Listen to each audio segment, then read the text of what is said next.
Iglesia Cristiana Melquisedec presenta Mensajes del Cielo. Buenos días, buenas tardes, buenas noches.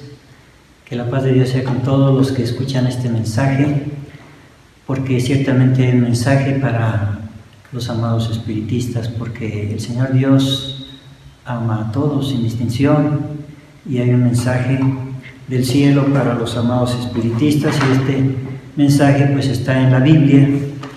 Es un mensaje de parte de Dios, y este mensaje pues dice así como se los voy a leer a continuación. El Señor Dios tiene un mensaje para cada uno de nosotros, y este mensaje dice así: no sea hallado en ti quien haga pasar su hijo o su hija por el fuego, ni practicante de adivinaciones, ni agorero, ni sortílego, ni hechicero, ni fraguador de encantamientos, ni quien pregunte a Pitón, ni mágico, ni quien pregunte a los muertos. Porque es abominación a Jehová cualquiera que hace estas cosas, y por estas abominaciones Jehová tu Dios las echó de delante de ti. Entonces el Señor Dios dice que no sea hallado en medio de nosotros quien haga pasar a su hijo o su hija por el fuego, o practicante de adivinaciones, o agorero, sortílego, o sea, ninguna clase de cosas que implican el ocultismo o espiritismo. En la parte final de estas prohibiciones dice el Señor Dios, ni quien pregunte a los muertos.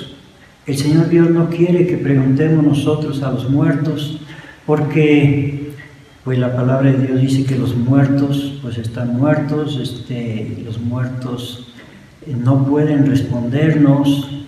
Entonces es ahí donde se aprovechan los espíritus malignos, o sea, los demonios, para presentarse delante de aquel que invoca a los muertos, para hacerle creer que es aquella persona que están invocando. Voy a leer la palabra de Dios en el libro de Eclesiastés. Aquí nos habla acerca de que los muertos no pueden escucharnos, ni pueden atendernos, ni pueden acudir a nuestro llamado. Dice así en Eclesiastés 9:4: aún hay esperanza para todo aquel que está entre los vivos, porque mejor es perro vivo que león muerto. Porque los que viven saben que han de morir, mas los muertos nada saben, ni tienen más paga, porque su memoria es puesta en olvido. También su amor y su odio y su envidia feneció ya, ni tiene ya más parte en el siglo, en todo lo que se hace debajo del sol. Entonces, si los muertos no pueden acudir, ¿qué caso tiene invocarlos? Y como digo, pues es ahí donde se aprovecha el maligno, el diablo, para engañar a las personas, y pues viene algún demonio, algún espíritu maligno y se presenta y pues finge ser aquella persona a la que se está invocando. Voy a leer esto en la carta del apóstol Pablo a los Efesios. Ahí dice que los espíritus malignos, o sea, los demonios, andan en el aire, y bueno, pues aprovechan toda oportunidad que alguien les da para intervenir en la vida de esas personas. Dice así en Efesios 6:12: porque no tenemos lucha contra sangre y carne, sino contra principados, contra potestades, contra señores del mundo, gobernadores de estas tinieblas, contra malicias espirituales en los aires.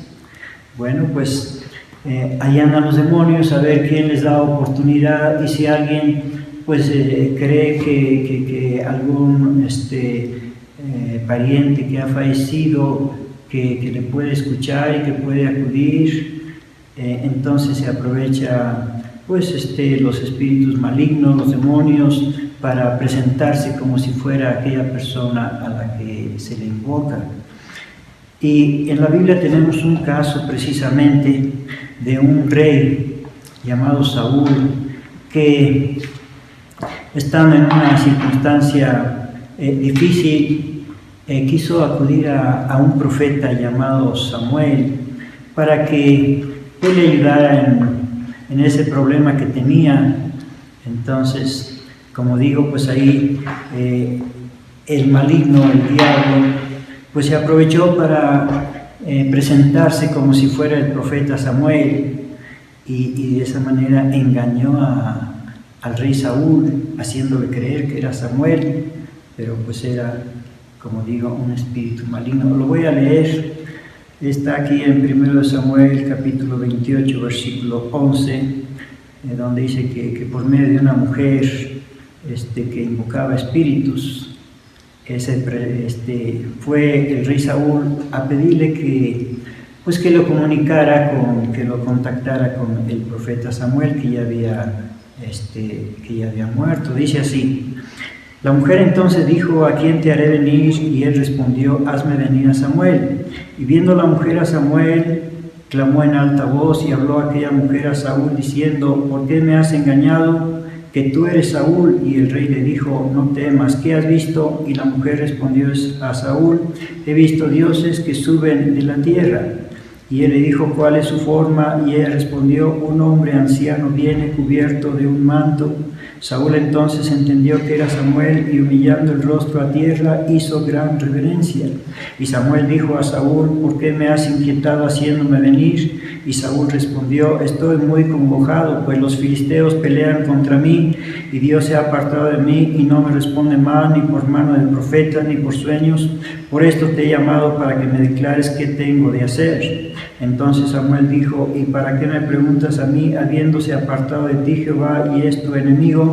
Jehová pues ha hecho como habló por medio de mí, pues ha cortado Jehová el reino de tu mano, y lo ha dado a tu compañero David. Como tú no obedeciste a la voz de Jehová, ni cumpliste el furor de su ira sobre Amalec, por eso Jehová te ha hecho esto hoy.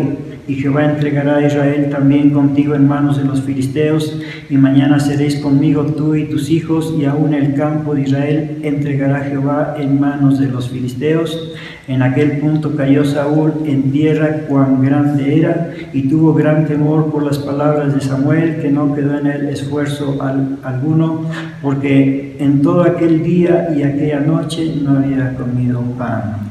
Vemos aquí cómo pues fue engañado el rey Saúl por no obedecer la palabra de Dios. Entonces, si no obedecemos nosotros la palabra de Dios, pues el maligno nos va a engañar haciéndonos creer que aquella persona que ha muerto, algún pariente, que viene y que habla con nosotros, pero todo es un engaño del diablo. Y pues aquí acabamos de ver este caso, y eso nos hace pensar que si los muertos no vienen, entonces pues son los espíritus malignos los que vienen, los demonios, para engañarnos. Porque los muertos no pueden venir porque pues están muertos, porque claro, van a resucitar, pero hasta el día final.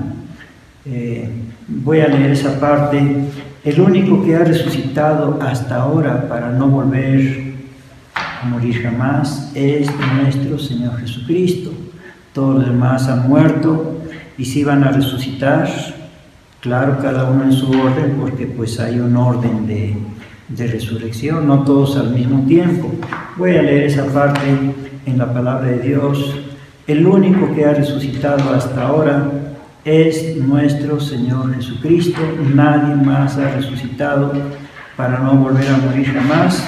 Cristo Jesús es el único. Dice así en 1 Corintios capítulo 15, versículo 22: porque así como en Adán todos mueren, así también en Cristo todos serán vivificados, o sea, resucitados, mas cada uno en su orden, Cristo las primicias, luego los que son de Cristo en su venida. Hay un orden. El primero, como dice aquí, Cristo las primicias, el primero de la resurrección, para nunca más morir. Y luego los que son de Cristo en su venida. Los que son de Cristo, ellos van a resucitar cuando regrese nuestro Señor Jesucristo. El Señor los va a resucitar. Esta es la primera resurrección. Esto es únicamente para los que son de Cristo, como dice aquí.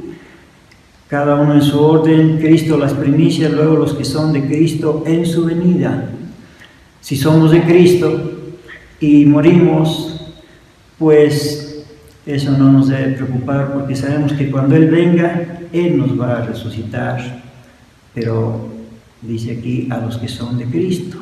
Claro, eso nos hace pensar también, bueno, y los que no son de Cristo, o sea, que no han entregado su vida al Señor Jesucristo, ¿qué va a pasar con ellos?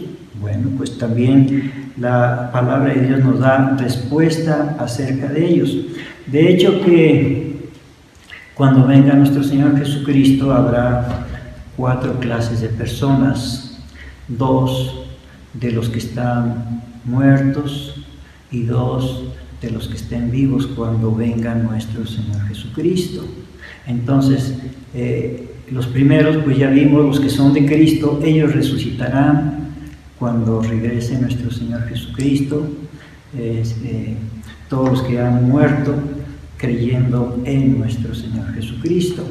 Bueno, por cierto que hay un texto que dice aquí en Apocalipsis capítulo 14, me estoy acordando de este texto, que dice: y oí una voz del cielo que me decía, escribe, bienaventurados los muertos que de aquí en adelante mueren en el Señor, sí, dice el Espíritu, que descansarán de sus trabajos porque sus obras con ellos siguen.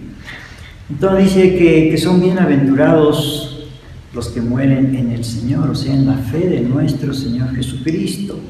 Sí, dice el Espíritu, que descansarán de sus trabajos porque sus obras con ellos siguen. Y como ya vimos, pues ellos son los que van a resucitar cuando regrese nuestro Señor Jesucristo. Esto es la primera resurrección. Y ahora los que no son de Cristo, sí, también van a resucitar, pero 1000 años después de la primera resurrección. Esta será la segunda resurrección. Dice aquí en Apocalipsis capítulo 20, versículo 4: y vi tronos y se sentaron sobre ellos y les fue dado juicio, o sea, los que resuciten, y vi las almas de los degollados por el testimonio de Jesús y por la palabra de Dios, y que no habían adorado a la bestia ni a su imagen, y que no recibieron la señal en sus frentes ni en sus manos, y vivieron y reinaron con Cristo 1000 años. Estos son los que van a resucitar cuando regrese nuestro Señor Jesucristo. Reinarán con Cristo Jesús 1000 años. Y dice el versículo 5 de Apocalipsis 20: mas los otros muertos, o sea, los que no son de Cristo, los que no han renunciado al pecado, los que mueren en pecado, eso es muy grave, porque el que muere en pecados nunca más tendrá oportunidad de librarse de sus pecados. Es ahora cuando tenemos que librarnos de nuestros pecados, cuanto antes mejor, porque el que muere en pecados nunca más tendrá oportunidad de librarse de ellos, ni con rezo, ni con misa, ni con manda, ni con nada. Es ahora que tenemos la oportunidad. Entonces aquí habla de los que mueren en pecados, dicen: mas los otros muertos no tornaron a vivir hasta que sean cumplidos 1000 años. Esta es la primera resurrección. La otra pues va a ser la segunda. Y dice también aquí, versículo 6: bienaventurado y santo el que tiene parte en la primera resurrección, o sea, cuando regrese nuestro Señor Jesucristo. La segunda muerte no tiene potestad en estos, antes serán sacerdotes de Dios y de Cristo y reinarán con Él 1000 años. Sí, los que tengan parte en la primera resurrección, porque los que tengan parte en la segunda resurrección solamente pues van a resucitar para ser juzgados y para ser condenados. No nos conviene tener parte en la segunda resurrección, sino en la primera. Bueno, pues esto es, les decía, son 4 clases o 4 grupos los que va a haber cuando regrese nuestro Señor Jesucristo. 2 de los que estén muertos. Los primeros pues son los que son de Cristo, como ya leímos, los que han puesto su vida en las manos del Señor. Ellos resucitarán en la primera resurrección. Los otros hasta la segunda resurrección. Eso en cuanto a los que estén muertos. Ahora, en cuanto a los que estén vivos, como ahorita que estamos vivos, gracias a Dios, bueno, ¿qué va a pasar si viniera ahorita nuestro Señor Jesucristo? Bueno, también va a haber dos clases de personas, de los que estén vivos cuando venga nuestro Señor Jesucristo. Primeramente, bueno, pues los que son de Cristo, los que han puesto su vida en las manos del Señor. ¿Qué va a pasar con ellos? Bueno, lo dice el apóstol Pablo en 1 Corintios capítulo 15. ¿Qué va a pasar con los que estén haciendo la voluntad de Dios cuando regrese nuestro Señor Jesucristo? Dice en 1 Corintios 15, 52, en un momento, en un abrir de ojo, a la final trompeta, porque será tocada la trompeta y los muertos serán levantados sin corrupción y nosotros seremos transformados. Seremos transformados si es que permanecemos hasta el final, como dijo nuestro Señor Jesucristo, el que perseverare hasta el fin, este será salvo. Si permanecemos en obediencia a nuestro Dios, en fe, en amor, bueno, pues entonces seremos de estos que dice aquí, lo voy a repetir, dice, en un momento, en un abrir de ojo, a la final trompeta, o sea, en un parpadeo, porque será tocada la trompeta y los muertos serán levantados sin corrupción y nosotros seremos transformados. Qué bueno que nosotros estemos haciendo la voluntad de Dios cuando regrese nuestro Señor Jesucristo, para que pues se cumpla en nosotros esta parte que dice seremos transformados. Bueno, ese es el tercer grupo, y viene el otro, que es los que no quieren hacer la voluntad de Dios, los que no quieren renunciar al pecado, los que prefieren pues desobedecer a Dios. Eso no nos conviene, pero pues sí los hay. Estos vamos a ver qué va a pasar con ellos. El apóstol Pablo lo dice en 2 de Tesalonicenses capítulo 1. Sí, la palabra de Dios tiene respuesta para todo. Dice aquí 2 de Tesalonicenses 1:6, porque es justo para con Dios pagar con tribulación a los que os atribulan, y a vosotros que sois atribulados, dar reposo con nosotros, cuando se manifestará el Señor Jesús del cielo con los ángeles de su potencia, en llama de fuego, para dar el pago a los que no conocieron a Dios, ni obedecen al Evangelio de nuestro Señor Jesucristo. Eso va a estar terrible. No nos conviene vivir en pecado, porque el que vive en pecado pues muere en pecado, y también en pecado será juzgado el día del juicio. Y aquí dice también, aquí mismo en el capítulo 2 y versículo 8, dice, y entonces será manifestado aquel inicuo, al cual el Señor matará con el espíritu de su boca y destruirá con el resplandor de su venida. No nos conviene, porque Dios nos hizo para su gloria, alabanza y adoración. Si nosotros cumplimos con ese designio divino, estamos dentro del plan de Dios. Pero si nos salimos, si cada quien hace lo que quiera sin obedecer a Dios, entonces eso no es agradable a Dios, y Dios va a poner el remedio a eso. Bueno, pues ya leímos qué va a pasar con cada uno de estos 4 grupos, pero pues hay un consejo para nosotros de parte de Dios, y este consejo está en el libro del profeta Amós, en el capítulo 4. Dice, por tanto, de esta manera haré a ti, oh Israel, y porque te he de hacer esto, aparéjate para venir al encuentro a tu Dios, oh Israel.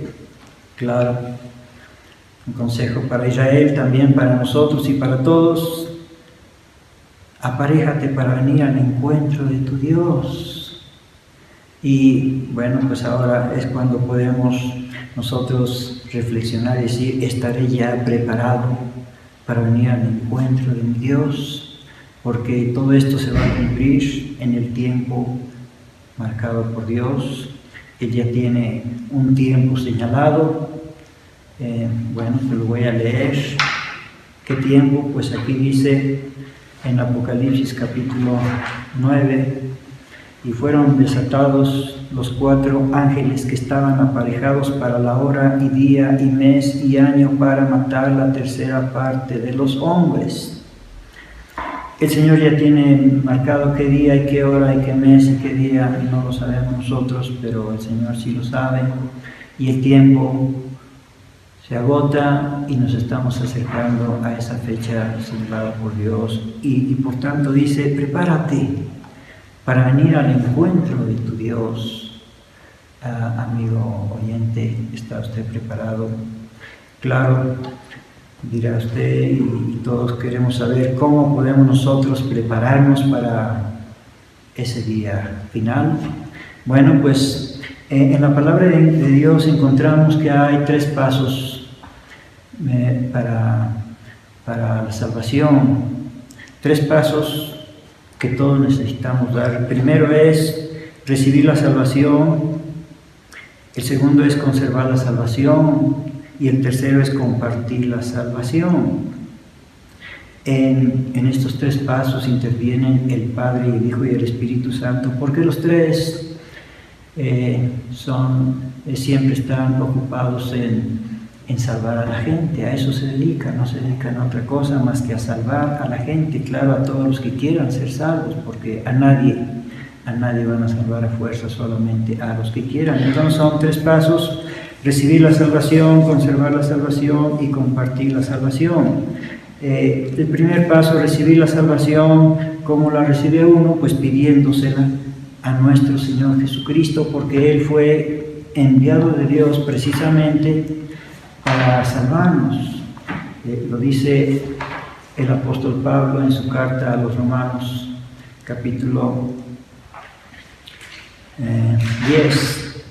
Dice: cercana está la palabra en tu boca y en tu corazón. Esta es la palabra de fe, la cual predicamos, que si confesares con tu boca al Señor Jesús y creyeres en tu corazón que Dios le levantó de los muertos, serás salvo. Porque con el corazón se cree para justicia, mas con la boca se hace confesión para salud. O sea, salud espiritual, que es la salvación. Que si confesares con tu boca, entonces con nuestra propia boca, con nuestras propias palabras, podemos pedirle al Señor Jesucristo que nos otorgue la salvación.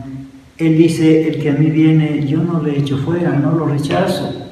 ¿Por qué? Porque Él le interesa mucho nuestra salvación. Él pagó un precio muy caro por nuestra salvación, o sea, su propia vida, su propia sangre. Entonces, no quiere que ese sacrificio quede en vano. Él quiere salvarnos a todos. Ese es el primer paso: recibir la salvación pidiéndosela a nuestro Señor Jesucristo, pidiéndosela con nuestras propias palabras. Bueno, el segundo paso: conservar la salvación obedeciendo los mandamientos de Dios. Sí, porque si no perseveramos en obediencia a los mandamientos de Dios, entonces ¿de qué sirve haber recibido la salvación si al ratito regresamos al pecado? Perdemos esa salvación. Nuestro Señor Jesucristo una vez le preguntó a un joven: ¿qué necesito hacer para tener vida eterna? Y estas son las palabras de nuestro Señor Jesucristo. Dice: y aquí uno llegándose le dijo: Maestro bueno, ¿qué bien haré para tener la vida eterna? Y él le dijo: ¿por qué me llamas bueno? Ninguno es bueno sino uno, es a saber, Dios. Y si quieres entrar en la vida, guarda los mandamientos. Sí, son palabras de nuestro Señor Jesucristo, la voz más autorizada para decirnos qué tenemos que hacer para obtener la vida eterna. Él dijo: si quieres entrar en la vida, guarda los mandamientos. Y bueno, pues a continuación está esta relación de que está hablando de los 10 mandamientos, y aparte de los 10 mandamientos también el Señor Dios dictó 7 solemnidades y 12 novilunios, y también la ley de la alimentación. Bueno, pues si perseveramos en obediencia a nuestro Dios, entonces podremos conservar la salvación. Y el último paso es compartir la salvación con la ayuda del Espíritu Santo, lo dijo nuestro Señor Jesucristo. Voy a leer esta parte. Dice: les dijo a los apóstoles: mas recibiréis la virtud del Espíritu Santo que vendrá sobre vosotros y me seréis testigos en Jerusalén y en toda Judea y Samaria y hasta lo último de la tierra. Sí, recibiréis poder del Espíritu Santo y me seréis testigos en todo el mundo. Entonces necesitamos también compartir la salvación con los que no la tienen, porque esto es mandato del Señor. Si no lo hiciéramos, el Señor Dios nos va a reclamar: ¿por qué no lo hiciste? Voy a leer una parte donde el Señor compara como un vigilante a cada uno de sus hijos. Dice: y fue a mí palabra de Jehová diciendo: Hijo del hombre, habla a los hijos de tu pueblo y diles: cuando trajere yo espada sobre la tierra y el pueblo de la tierra tomare un hombre de sus términos y se lo pusiere por atalaya, y él viere venir la espada sobre la tierra y tocare corneta y avisare al pueblo, cualquiera que oyere el sonido de la corneta y no se apercibiere y viniendo la espada lo tomare, su sangre será sobre su cabeza. El sonido de la corneta oyó y no se apercibió, su sangre será sobre él, mas el que se apercibiere librará su vida. Pero si el atalaya viere venir la espada y no tocare la corneta, y el pueblo no se apercibiere, y viniendo la espada tomare de él alguno, él por causa de su pecado fue tomado, mas demandaré su sangre de mano del atalaya. Tú pues, hijo del hombre, yo te he puesto por atalaya a la casa de Israel, y oirás la palabra de mi boca, y los apercibirás de mi parte, diciendo yo al impío: impío, de cierto morirás, si tú no hablares para que se guarde el impío de su camino. El impío morirá por su pecado, mas su sangre yo la demandaré de tu mano. Es palabra de Dios. Y si tú avisares al impío de su camino para que de él se aparte, y él no se apartare de su camino, por su pecado morirá él, y tú libraste tu vida. Entonces, es bueno que nosotros compartamos la salvación con aquellos que no la tienen, para que ellos también reciban la bendición que nosotros hemos recibido. Así que Dios quiere que estemos preparados. Si usted gusta, estimado oyente, pues yo puedo orar por usted y usted también puede orar, y le invito a orar en este momento cerrando nuestros ojos. Padre nuestro que estás en los cielos, te damos gracias, bendito Dios, porque nos das salvación por medio de Cristo Jesús. Gracias, bendito Padre, gracias porque nos enseñas qué es lo que tenemos que hacer y lo que no tenemos que hacer para vivir en obediencia a ti, bendito Dios, y estar preparados para el día final. Enséñanos, bendito Dios, y te pedimos que nos otorgues tu salvación, bendito Dios, y que esa salvación podamos conservarla y que también podamos compartirla, Señor. Te lo pedimos todo en el nombre de Jesucristo, nuestro bendito, glorioso y único Salvador. Amén. Que Dios le bendiga, estimado oyente.